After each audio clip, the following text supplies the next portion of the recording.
much for joining us.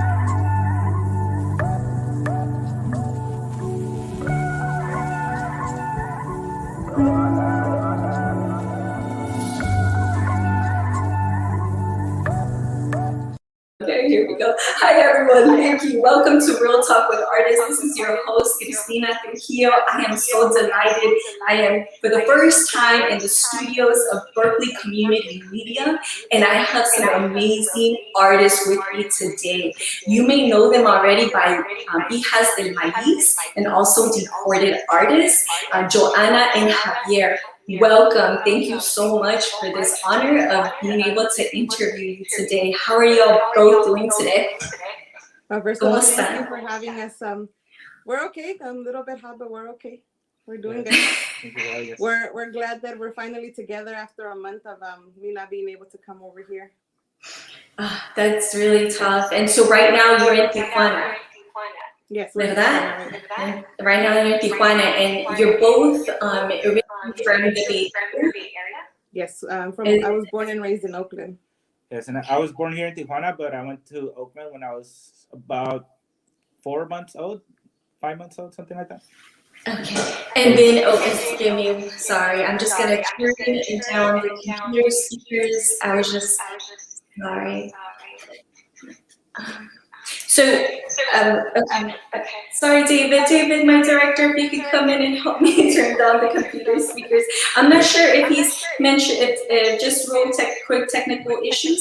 I don't know. Did you want me to turn down? I think it's on their side. If they can either turn down their speaker volume or their phone volume. But just one way that they can do that. Thank you so much. So my director, David, just mentioned, Javier and Joanna, if you can turn down your speaker, the volume on your speakers. Just a little bit, yeah. On the computer. Oh, on the computer. So I think that on the computer. Thank you. So the reason this happens is because we're on a few. We're using a few digital devices right now. Okay. See. So if you can turn down maybe the volume on your computer, can you turn it all the way down for me? Maybe? Oh, okay. Yeah, all the way down. Yeah, thank you. Yeah, perfect. Gracias. Okay. So you're originally from Oakland, Bay Area. ¿Cómo se conocieron? When did you both meet? ¿Cómo se conocieron? Well, we've known each other for a very long time. We met each other when we were teens. It was my sister's fault. So my sister used to date one of his friends, and my sister is younger than me, but I was a bookworm. I was always reading, and she was always on the phone with her boyfriend. So the way for her to use the phone was me being next to her, and my mom would come and, ¿qué estás haciendo? No, it's not me, it's Joanna. So she would have me the phone, and I would end up talking to Javier, which I didn't even know who he was. And to be years later, we never met each other by names. Like, he knew my name, but I only knew his nickname. And then all of a sudden one day, my sister had never met him, and we went and my sister came to my ex's house, and then she said, do you know who he is? And I go, yeah, that's so-and-so's friend.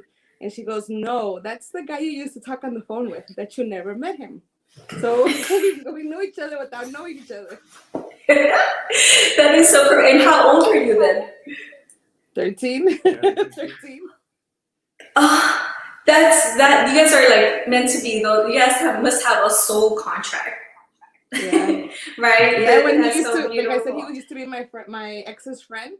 So when he used to come over, he was always really nice. They would go out and eat, and he would come and knock and be like, hey, do you want something to eat? We're gonna go here. Or they would come home late, and because my ex had a basement, they all used to just kick it there, their man cave, downstairs, and he would come and knock and be like, hey, don't worry, we're home already, okay? And yeah, they would go downstairs, and I knew they were there. So he was always really nice. Him and another friend of my ex's were always really, really nice to me, and so I always got along with him. I never really had an issue. Nunca me cayó gordo. I love that. That is a perfect match. And so what high schools did you attend in the Bay Area? I went to Fremont High in Oakland. Okay. Yeah, I went to Fremont for a little bit, and then I got pregnant with my son, and then I ended up in Alameda. Okay. In Alameda, they had a continuation school where they also had a childcare. That was really nice. So I ended up going over there and graduating from over there. Oh, I'm so sorry. So I got cut off a little bit. I had a phone call coming in, but so you Fremont, and then the second school that you graduated from was Island in Alameda. Okay, that's wonderful. And then, so now are you? You mentioned that you had a month where you didn't see Javier. Can you tell us a little bit more about that? Are you here in the Bay Area for folks that are just getting to know you for the first time? What's that like? Having to live separately right now.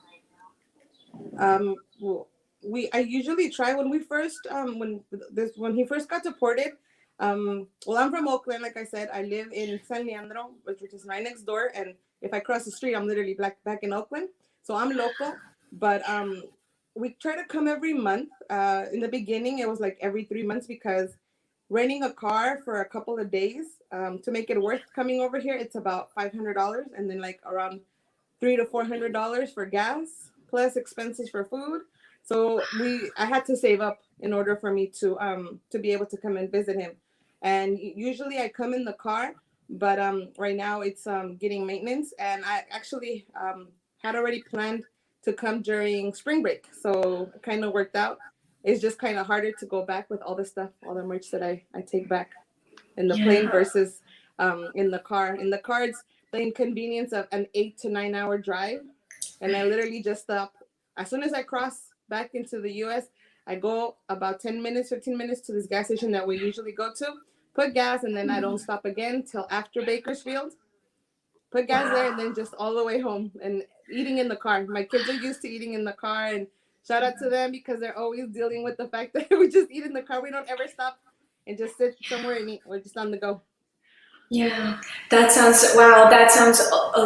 very taxing, having to make that drive. Obviously, that's a testament to the power of your love, for your commitment. So in terms of the background, right, like in terms of like you meeting here in the Bay Area and falling in love here, forming that relationship, what happened then where now you're having to experience the challenges of living separately and also I know that this is part of your commitment to bringing awareness for immigration reform. Yeah, so it's been a challenge. I mean, she comes as often as she can to visit me. We did start. She did start Hijas and Maiz in order to try to help out financially to lessen, the burden to come over here. It all started, we lost contact for a while, Javier and I, and we got connected while he was incarcerated serving a 12-year sentence. But never did we know until years later that he was going to get deported. Right before he got deported, he actually, the last 3 years, he served time in CAL FIRE, which for him it was a big deal because he was literally in minimum security. We didn't have to for us too, it was a big deal because I didn't have to go through all these machines and try to get money and all stuff. I could literally take food in there and we could have a barbecue, and it was nice. But unfortunately, that didn't stop the deportation, and we continued staying together. The first 2 years, it was really hard for us. We thought that we weren't going to make it because of the distance. Right, in the distance, and through it all, you both have been able to maintain your career in the artistic, as artists, correct? Yeah. Yes. At first, I started painting. I wouldn't talk about my immigration status at first. I wouldn't talk about my, me being in prison. I was afraid that people would automatically judge me, and all this stuff.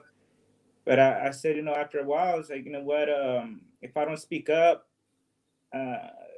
there's not gonna be any change. There's thousands of people that are living in the shadows, that for fear of being deported, fear of, coming into contact with authorities, they can't speak up. But me, I'm already deported, so I feel like it's my responsibility, my duty to speak up for those that can't. Yes, and thank you, because it takes so much courage to being able to do that. And Joanna, also through your art, through your everything that you're doing, I know that you also help to bring awareness as well. Yeah, when the earliest things I remember from my parents is we used to live in West Oakland, and right behind our house, near our house, the train tracks would stop by, and I used to see guys get off of the train, and they would pass by, and my mom would tell them to come in. And downstairs in our basement, my uncles lived there, so they would take a shower there. My mom would give them clothes, my uncle's clothes, and then they would come upstairs and eat. My dad would come home and take them. But I didn't understand what the whole process was until later on. One time my mom got pulled over, and she was crying. She was like, they're going to deport me. And I was like, what are you talking about? I think I was like 9 years old. And she said, I don't have papers. And I go, what do you mean you don't have papers? What does that mean? And she explained it to me. And she goes, remember when you guys were younger and all this used to happen? And that like opened my eyes to a lot of things. I've always been very proud of my culture, even though, like Javier says, people don't speak up about things because they're afraid to. I used to always wear my traditional clothes. Wherever I go, you can tell that I love my culture. And Cinco de Mayo, even though, we don't celebrate it in Mexico, I used to wear my sister's ballet folklorico, faldas and all that. So I've always been really proud. I've always gone to marches and, like you said, activism, that's my art. But I never really thought I was going to be in this situation.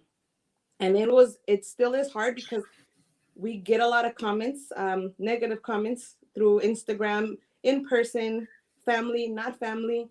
That's what you guys get. He deserves to be deported, this and that. And you know what, through it all, at first it was hard. Now it's like, whatever, we're going to continue. We know who we are. If you don't want to associate with us, you're free to unfollow us. Like I said, we're going to continue. This took a lot for us as a family to open up about, and we're not going to be quiet anymore. That's wonderful. I'm feeling like I'm viscerally feeling that your heart right now. And it's hard, right, to not want to like shed tears right now, because I can feel that viscerally. My background, I was brought here when I was 3. I didn't know I was an immigrant for a very long time, but through different timing, I have been able to get my citizenship. And I think for me, it's such a responsibility now to use what I have in order to also help to amplify the message and get have this particular platform to share also your stories, because that's so important. Because like, where do we go from here, right? We know that immigration reform is so difficult, right? Since Ronald Reagan, we haven't been able to have an administration that has been able to give us more than lip service, right? And say that. I'm sorry to interrupt you, but no, please. The other day, I was listening to a conversation my husband was having with a friend, and they were talking about how they complain about immigration, but then again, when running for president, what's the first thing that they want to do? Oh, we're going to help you with the immigration reform. We're going to help you. And as soon as they get into office, the promises are gone. They forget about all that. Right. Every single president, as soon as they go in, we're going to make this better, and we're going to make this better, and we're going to help you. And what happens? Ahí vamos los latinos a votar, and nothing happens for us. Right, it's that lip service, right? And even now, I think that with this new administration, that struggle still continues. And I'm really grateful that you're both sharing, you have the courage to share your story, because you mentioned that you have, you have folks that come through, on social media and may not express, love and support. They may be on the other end of the spectrum, right? But I believe that that's literally a reflection of who they are. That's a reflection of their ignorance, right? Because if they were to take the time to truly get to know both of you, get to know your story, get to know where you're at now, and everything that you're doing for the community, I guarantee that they would change their mind, right? And I think that is the problem, is that we lack a sense of humanity, a sense of compassion and empathy for one another, right? We're all scrambling to fight for resources, because in reality, our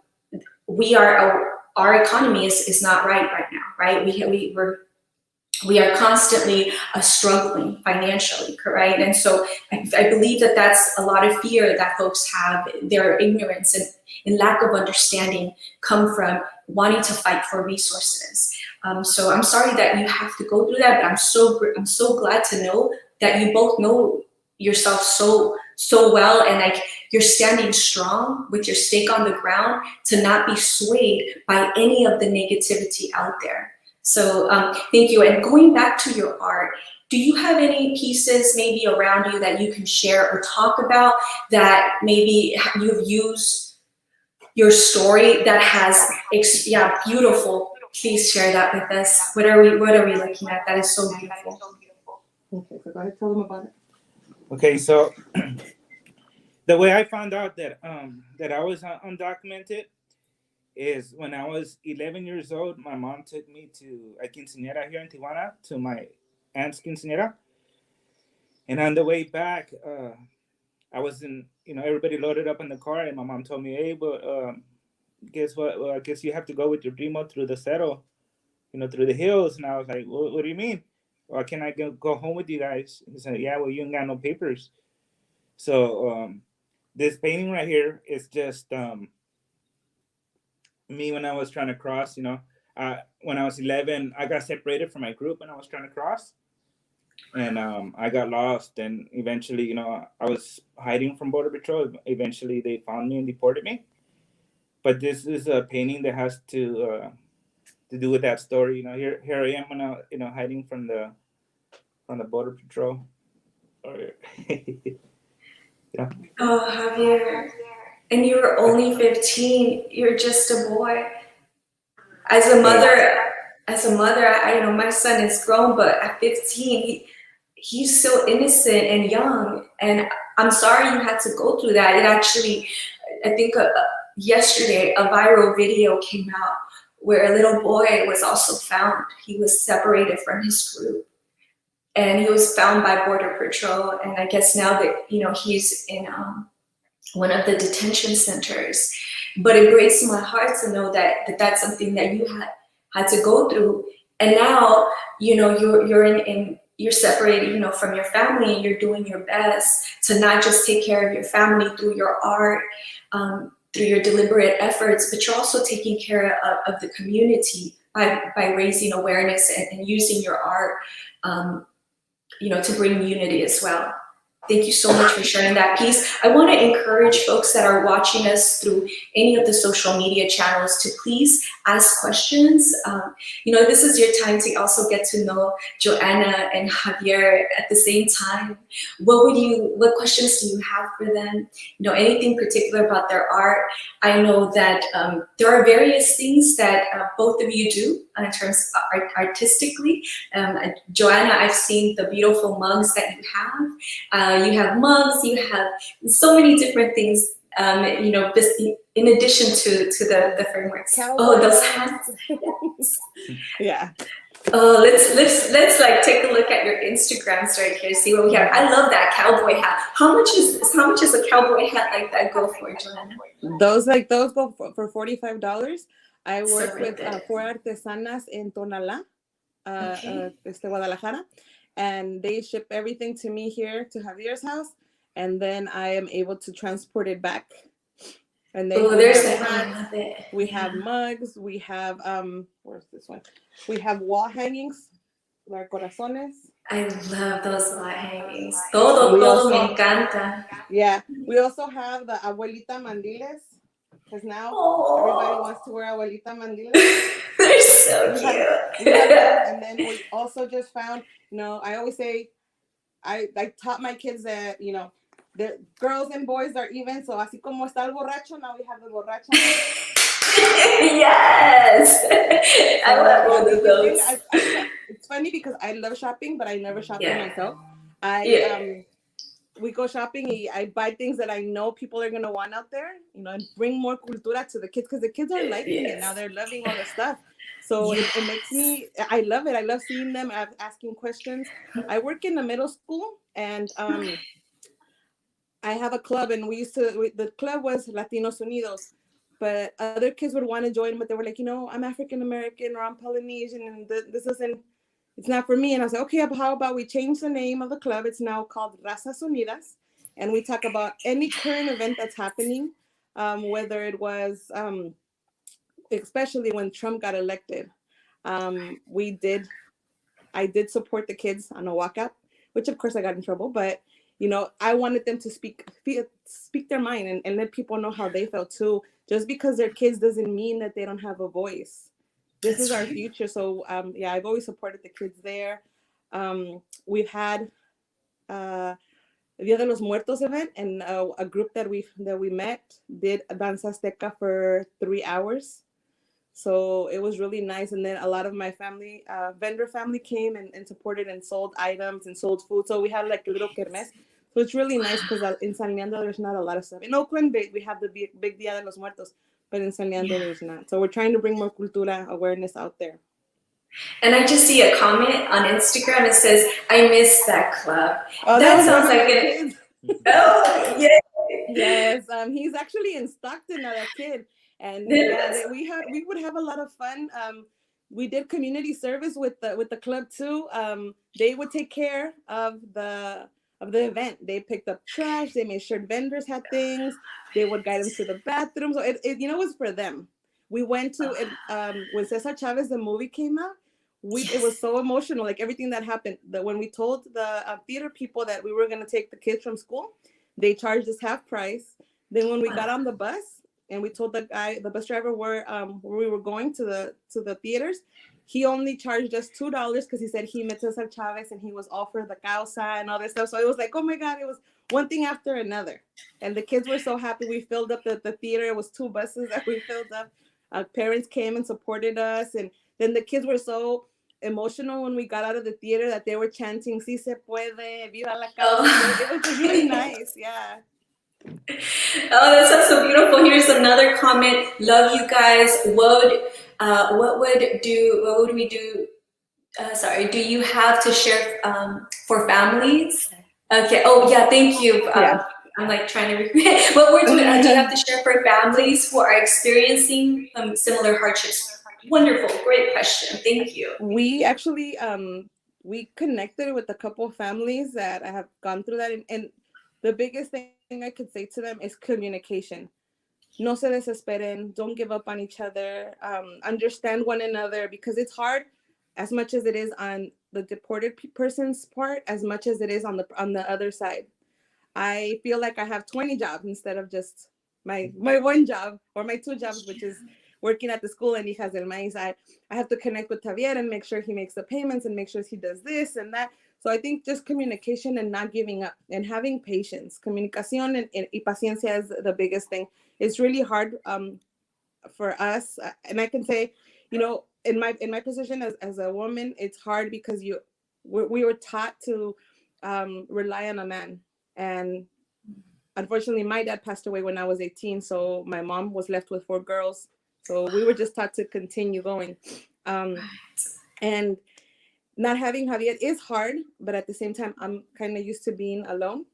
But of course, once I know that I'm with somebody, I want him there. I want to talk to him, let him know how my day was, or, you know what, I can't go to the grocery store. You run and go, you know, the little things. It's the little things that people don't realize that we go through. At the same time, I know sometimes I get on his nerves and I'm calling him and he's working. So we just have to communicate as much as we can. Absolutely. That's beautiful sound advice. Great question to your friend. Do you know who asked you that question? Sorry, again, I'm like. Yes, it was Huesitos. It's actually one of my followers. She sells books and I think she's in Arizona. Yeah, oh, fantastic. We just connected not too long ago. And That's one thing my kids and my husband think sometimes that I'm crazy, but I love connecting with the followers. I have no idea what they look like sometimes. Their profiles are not no pictures, or I look through their pages and I don't see any pictures, but I love going to pop-ups and all of a sudden they're like, I follow you, or I'm so-and-so on Instagram. And it's nice to connect with them. I've connected with people from New York. I've connected with people from Alaska. This follower just started following us about a month and a half ago. And it happened to be, she's from Las Vegas, and she came down to an event to visit her family because she just had twin nephews born. And she found out that we were always going to be close by in Salinas, which is an hour and a half away from my house. But I went out there to meet more people. And she went there, and it was so nice. And she was like, "Can I hug you, please?" I was like, "Yes, of course." It's bien emocionante. Like, it's weird, but it's nice. It is. I mean, es como yo me sentí hoy, conociéndoles. That's exactly how I felt. So speaking of followers, like I know that. So I had Mayra. Mayra is one of your followers, and she was one of our co-hosts for Bilingual Finance Fridays, and she had your painting. Joanna, and I think that, also Joanna and Javier, so she was giving you shout outs for that show as well. And that's when I was like, oh, so I'm following Deported artists. Oh, yes, Hijas de Maiz, Joanna. And that's when I started getting to know both of your work. So it's that power of, it's the power of social media. But I think that also what resonated with me was the fact that the people that I was already following were following you, were friends with you. And so you're like, oh, okay, our social values are aligned. This is somebody that I definitely want to support. And, even through, if it's through social media, and also you're friends with Jorge from Abstract Oakland as well. Right. And I think that you guys are working on a special project for street vendors. So can you tell us a little bit about that? Yeah, that was kind of weird how that all started. I've actually really connected with the street vendor Paletero years ago. He used to pass by my mom's house. Outside my mom's house, very Mexican. We have tiles, and all the tiles together. Está la Virgencita de Guadalupe. And he used to pass by all the time, and my mom used to give him water or food or whatever, right? And then we would talk to him. And one day he asked my mom if he could turn on a candle for Santo Toribio, because Santo Toribio helped him cross through the desert. So he would check in with us all the time. So he became not just a paletero, he became our family. We now say that he's our cousin, and he works in the vineyards by Sonoma. We still connect with him and everything. So that was something that we always were, like I said, taught from my parents. And I recently, Javier did my logo for Hijas del Maiz, and I did some keychains, but I was like, what am I going to do with these? And I heard about the tax on our street vendors. I personally saw some in Oakland when I was younger, but we heard about the tax in Sacramento and also in the killing that happened in Fresno. So on Thursday, I decided to put my keychains on sale, and 100% of the proceeds were going to go to street vendors. And then what happens on Friday, there was a man in Oakland that got his paleta cart ran over. And then that's when Jorge was just like so upset, and he was like, we need to do something. And we've known each other because in the summer, for my birthday, I didn't want a birthday party or presents or nothing. So what I did was raffle off some of my items, and the money was going to go to street vendors. So I did the first raffle. It sold within an hour. Then they're like, raffle something else. So I did another package. And so I hit up Jorge and I said, can I please buy, because he's Oakland, along with some other people. So I was like, can I buy like one or two of your prints, and I'm going to do this raffle? And he's like, no, I'm going to give them to you. So he gave me the prints. I did raffles. Besides the raffles, we also had donations. We raised almost $1,000, and I gave each person that I found in the street. And then I also put a comment on there. I mean, a question. If you guys know of a street vendor that you guys know of, and you want me to connect with them, let me know where they're at, or what time do they pass by your house. Let me know where you're at, and I will be there. So I spent about 3 days connecting with everybody and giving each street vendor $50. So it wasn't a lot, but it was something to cheer them up. So that was my birthday present that everybody helped me achieve. So then back to what's happening right now, Jorge and me connected. We're talking about doing a couple things. First of all, we are going around talking to street vendors and asking them what kind of protection they need. How do they feel secure? Because as Latinos and any other culture, we don't want problems. We don't want to call the police. We don't want to make a big deal. Some people are illegally here. They don't want to get in trouble with the police. So we want to see how we can help them. Well, I also contacted a friend of mine, and she told me that maybe we have self-defense classes. So we're just trying to come up with something so that we can help the street vendors, because unfortunately, we saw so many when we were going around that are elders. And it's like, this is crazy. Our elders are sacred to us. We need to respect them and let them be. Why would you want to rob them or do something like that? I mean, you know, saying a bad word already it's bad to them. Ahora, golpearlos, touching them, no. Just like they say, when a una mujer no se le toca, a un adulto así, un mayor de edad, no se le toca tampoco. No, es muy triste. And do you know, like, or have you figured out, because one thing that I know that Jorge mentioned on Instagram was the conversation about also, you know, educating, bringing awareness within our own community, right? Like who are the people that are committing these heinous, atrocious crimes, you know, against the elders, street vendors, like who are they, and like what more can be done? Son chamacos, son chamacos irresponsables, and to the point where like ya no podemos hacer nada. Lo único que podemos hacer es, to me, my main concern is protecting them. So with along with one of the fellow vendors that I met, we got 15 keychains that have a pick, have a little key that has a knife, has a taser gun, has pepper spray, has hand sanitizer, and has an alarm. It has all of them have the same exact thing. And that's what we're giving it to them and letting them know, you know, it's okay if you use it. Don't be afraid to use it. You're protecting yourself. But at the same time, we need to show them, porque algunos no saben cómo usarlo. And some people, like Jorge said, you know, some of our vendors don't want to use things like this, but I've met a couple people, if you looked on my social media and on TikTok, I met a guy with a machete that was like huge machete. So they're tired of it. They have to be protected. And sometimes that's the only way. Even if they don't use it, just the fact that people now know that they're están armados, that they're ready to use whatever weapon they have to protect themselves, that's enough. Absolutely. I agree with that. Protection is number one, and thank you again. And Javier, did you want to add to that? I know, you know, in Tijuana, are you also experiencing? Do you also see that level of crime as well? Yes. Well, here in Tijuana, there's a lot of crime. However, here in Mexico, it's a little bit different.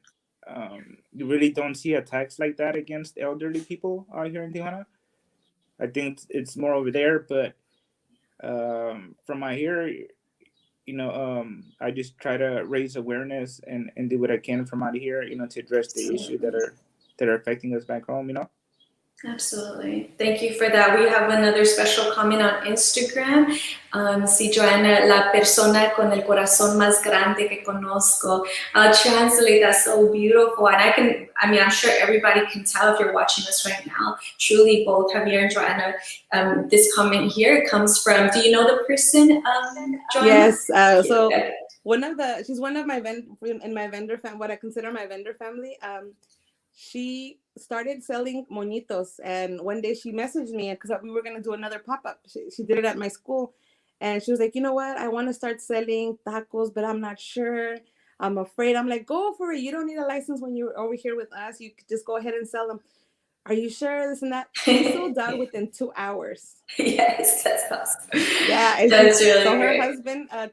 Her and her husband tienen what they call taco power, and oh my God, those tacos quesabirrias and tacos de birria are delicious. Every time they sold at our pop-ups, sold out. They would sell from their I think it's her sister's house, y se les vendían. They're very, very, they're really good and great customer service. Unfortunately, they moved far away, pero we're just waiting for her to tell us, and we're going to go out that way. It's about, I think, an hour or 2 hours away.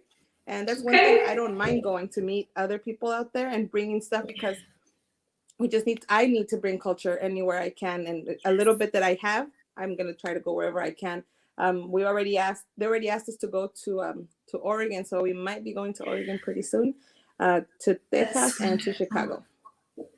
That's wonderful. You're going to be doing a tour pretty soon. I love that. Yeah.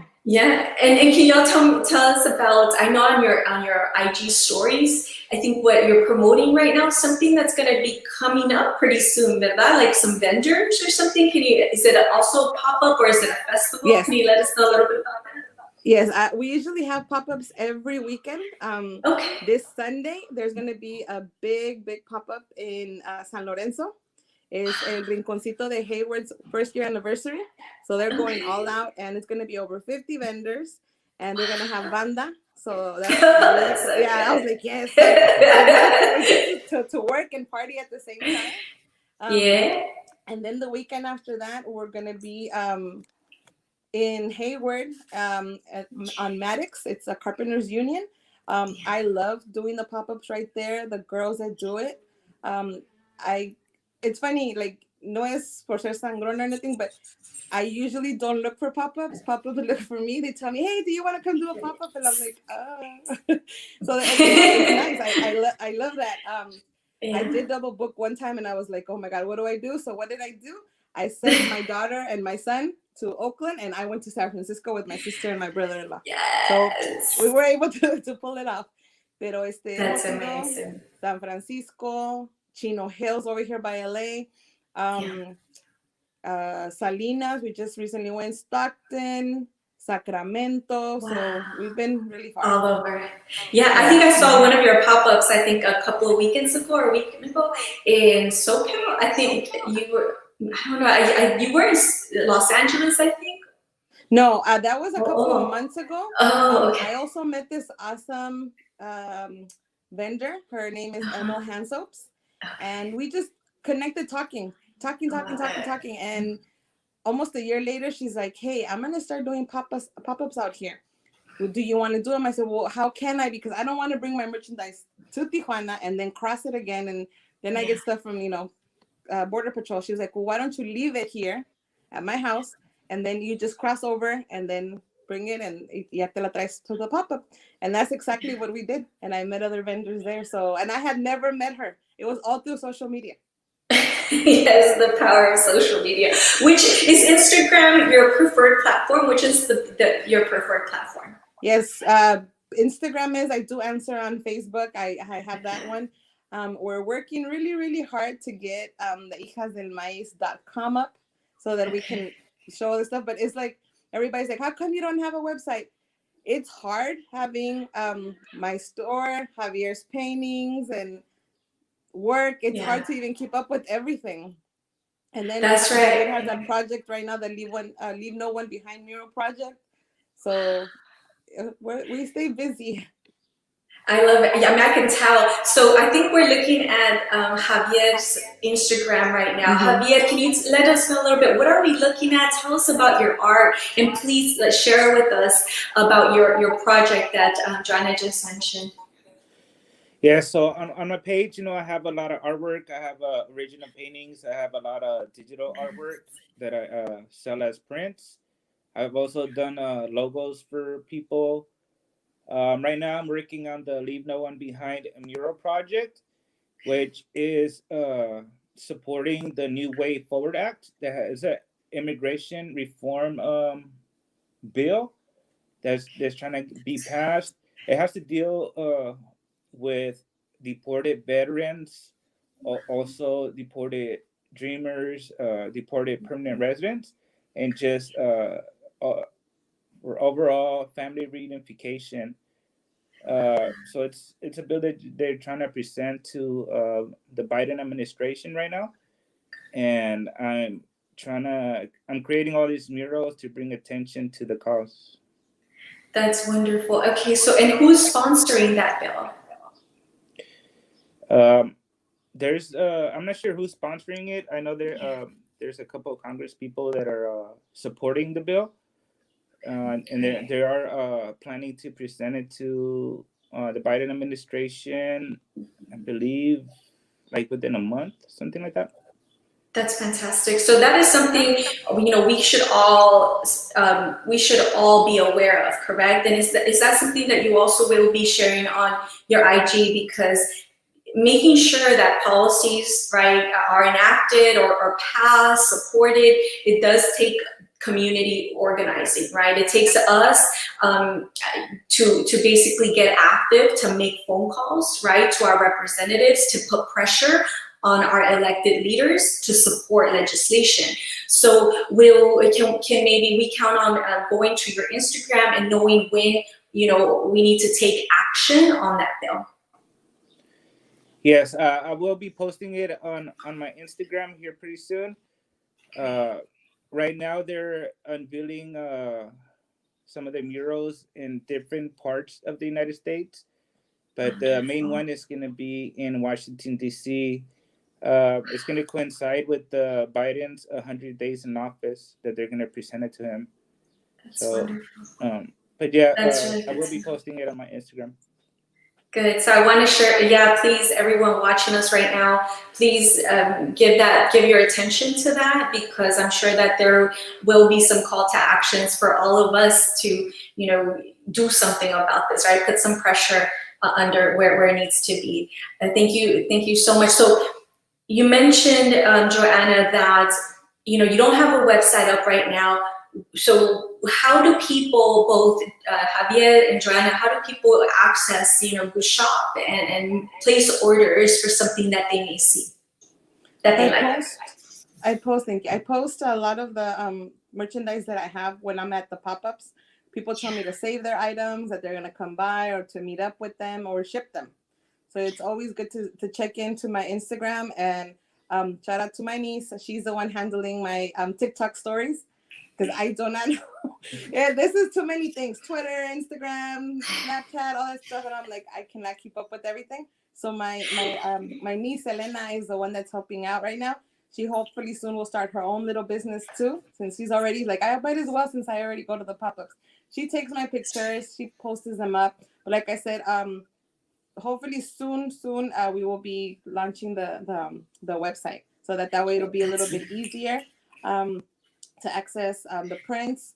Or you can also go on Javier's Instagram. You could talk to him and then pay me, of course, and then I will send them off. I will send them off and ship them. You can ask whichever one you want for. Also at the pop-ups, I have various things. We just came out with stickers, keychains from Javier, mugs. We're trying to work with something with t-shirts, because people have been asking us for t-shirts. Yes. Also. So we don't post it all the time, but some of the proceeds that we do get, we don't say exactly like 10% or 20% or 50% from the store, from Javier and from me, because he has his money and I have mine. Juntos pero no revueltos. It goes back to doing things in the community. Here in Tijuana, we work with the local orphanage. When I first came out here, one of my coworkers was like, you know, we have a bunch of sweaters. The kids are not picking them up. We're gonna wash them, and do you want to take them? And I was like, sure, let's take them. At first, Javier was all like, you know, what if people don't want them? This and that. I was like, well, you know what? Let me go on Google and see what the nearest orphanage is around your house. So we found an orphanage that is kind of hard to get up there because the roads are kind of ugly. It's about 10-15 minutes from your house. And we connected with them. And the first year was horrible.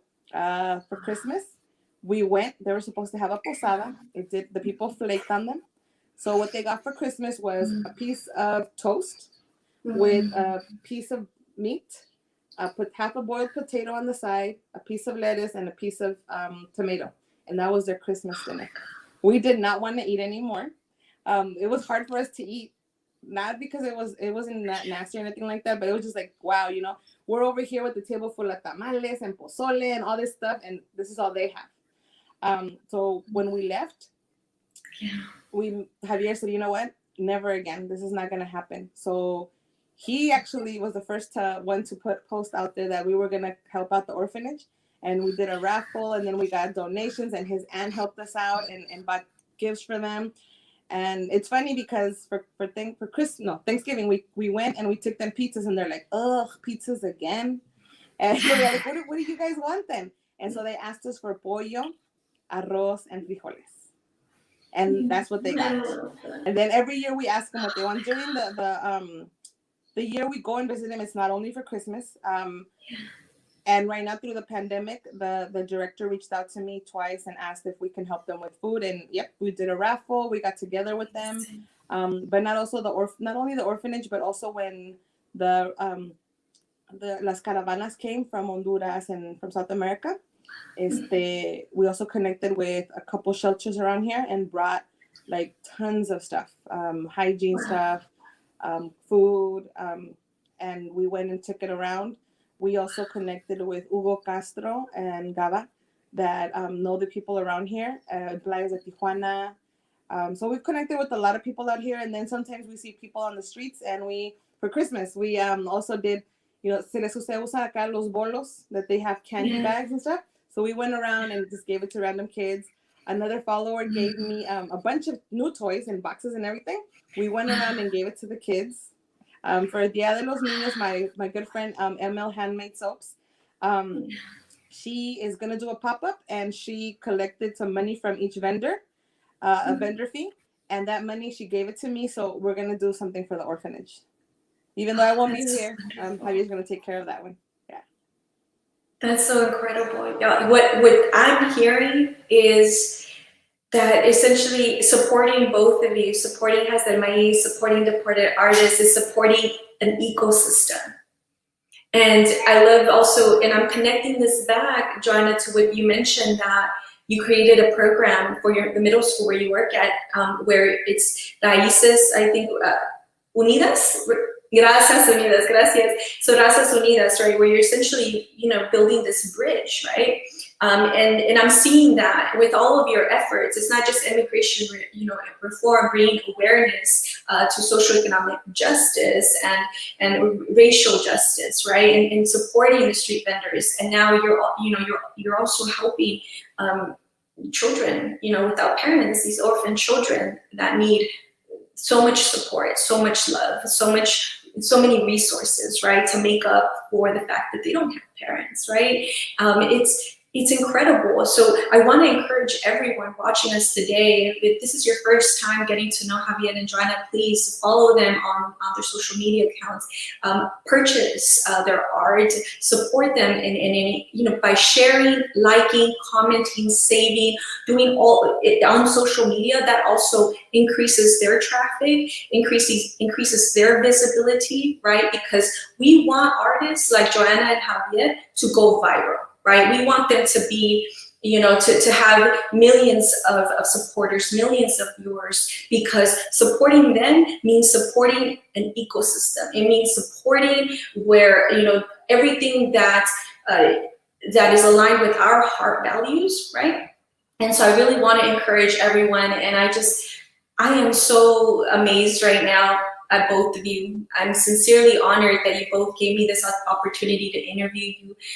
Everything that I'm learning now is just absolutely inspiring, and I'm so committed to also keeping abreast about all your new initiatives and everything that you're doing, and seeing how I can further also support both of you in everything that you're doing. And with that, do you have a Patreon account or a Cash App where folks, may just want to, be regular monthly supporters of everything that you're doing? Yes, we do have a Cash App. I think it's Hijas and Maiz also. Okay. But like I was saying, I rather give out something, sell something, and that proceeds will go to them. Like, for example, the keychain, or when I do a raffle, we're going to do more raffles for the street vendors. That's for sure. I just want you guys to, once you have, let's say, the keychain or whatever you guys buy, did I say that the proceeds are going to go directly, or 100% of the proceeds are going to go to the street vendors? When you guys look at that, that's a reminder that you did something. For when you have a bad day, be like, but I still did something for somebody that was good. I didn't do a big thing for the people that donated money, because I did a raffle for the kids in the orphanage, but it barely sold any tickets because everybody was just giving us money left and right. I was like, oh my goodness. So what I did do is I wrote down everybody's name, And I did a picture collage of everything that we did. And because not only, like I said, we did the orphanage, we also went downtown where there's a lot of homeless people. And I went, at first, Javier's always, like, I don't know, like, precautious to ask them. She was like, no, ve tú. And I was like, are you guys hungry? And they're like, yeah. And then even my daughter and my niece joined in. They saw other kids that were selling stuff. Véngase. And then we went to this hot dog and hamburguesa stand. And I was like, okay, they're going to order. Let them order whatever they want, and I'm going to pay. So we took pictures of that too and everything. And all those people that donated, I sent them a little thank you to have a little picture to remind them of what they did. So I just want people to feel, you know, que tengan algún recuerdito of something good that they did. It's something nice, I feel. But yeah, you guys can hit me up on my Instagram and DM me if you guys ever want to support on anything. I do have this wonderful lady, Leti. She, anytime she sees I'm doing something, she's all like, ya mandé dinero al Venmo. And so I write it down and I know how much. And like I said, sometimes even like for Christmas, literally my check just went to to buying things here and there and donating to people. Our cause is not only here, it's wherever we go. When I crossed by myself with my niece to come for Christmas, and then I went to go pick up my daughter and my sister that flew in 3 days later because of work. And when we were on our way back, which was on the 24th, December 24th, I saw an encampment of so many people there. And I was like, look, it's Christmas Eve and they don't have anything. Let's go find a McDonald's. So I went and I ordered 20 McChickens, 20 coffees. And then we just started like going out and giving it to the people. It's like, it just, that's how we are. That's how I used to see my dad and my mom. So that's how I can't help it. That's who you are and your true essence and your roots. I love that. You have another comment. It is tan detallista. Is that correct? Yeah, and it's that follower. I remember her. See, like I kind of remember all the followers. She was like, she bought a couple things, the corazones from the artesanas, and she was like, you know, I hope that, you know, and that happens a lot. A lot of people le regatean a las artesanas. That's one thing we do not do. If they tell me, hey, it's 3,000 pesos, I send them a little bit more, or I even order more stuff. Like right now, I have Javier's house is like packages and packages and packages. I'm like, you can't go anywhere because he's receiving packages. I love to order from them and support them. And anything that's new, and it's funny because the lady that painted this one, this corazón, she was always afraid. She would tell me, me da miedo poner las cosas. I'm like, usted démelas, véndamelas y yo las voy a vender. And every time that I post them, I tag them on there or send the pictures to them, and they cannot believe that all this stuff is selling. So that is so wonderful. I always buy whatever I can from them. Y nunca les voy a decir, oh, well, if I buy 10, how much are you going to give it to me? That is not one thing that we will ever do, because I wouldn't want that to be done to my husband, one. And two, this is their work. We don't go to a Macy's, to a McDonald's and be like, well, I only got $2, but I want this and this and that. You don't do that. That's right. That is absolutely right. Thank you so much for sharing that, because it's important that artists never undervalue your work, right? So whether you're fine artist, artisan, we need to get out of that mindset that artists should be starving artists. That's not true. Artists are, you all are the ones that bring light to the world. You're birthing light through courage, right? Because it takes so much courage to have an idea and then to implement that idea, to create it, birth out that idea, and then share it with the public, right? So that has a lot of value, and it should never be undervalued. So thank you for mentioning that. Javier, would you like to, right before we go, I know this is going to be maybe something that Joanna mentioned was, she mentioned like what advice she would give to other families going through this. And do you have any advice, Javier, for for families as well, but particularly for husbands that may be going through this, that how can they, show up for their spouses, right? Yes. My advice, for people in my situation is, first of all, like she said, don't get discouraged. Also, an important thing is, don't listen to all the negativity. There's going to be a lot of people that are going to discourage you. They're going to tell you, you know what, you're dumb, or, look for look for something else, you look for something that's not going to be so stressful, my advice is, don't listen to those people, because at the end of the day, your heart wants what your heart wants, and you shouldn't be discouraged from that. Don't let nobody discourage you. That's wonderful. So thank you so much for sharing that. I feel like we can have this conversation for a lengthier amount of time. Oh, that's so beautiful. There you go. She has the She does. and she makes me fall in love with her every day. Oh. I'm so inspired right now, yo. Thank you. It's so incredible. I love to see this real love and this real connection. Again, for everyone watching, supporting Joanna, supporting Javier, Hijas del Maiz, Deported artists. It's truly supporting your community, a community, the macro community, the micro community. You're truly giving back, and your money that goes into buying their art or just supporting them is truly in alignment to some of the very most important social values that we can have as human beings. And so thank you again. Any last words for your audience, for your fans, Javier and Joanna, before we sign off for the day?